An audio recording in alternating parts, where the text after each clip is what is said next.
Okay, hello guys. Ito, pakikita ko sa inyo, tinatawag na sinukuan tree. So pag ito yung ng cutter, yung kahoy, hiniwaan, may lumalabas na krus sa gitna. Ito man ho yan, papakita ko sa atin dito. Ayan. Ayan. Ito. Ayan, tutok mo. Ayan. So katanong slice ng cutter na yan, may krus sa gitna, yun daw. Kaya tawagin nila sinukuan tree.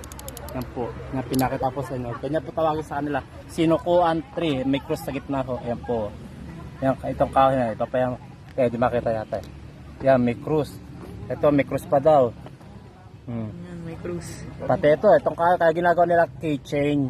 Yan po. Ay, So, sa Shopee, sa Lazada, magkano benta mga ganito?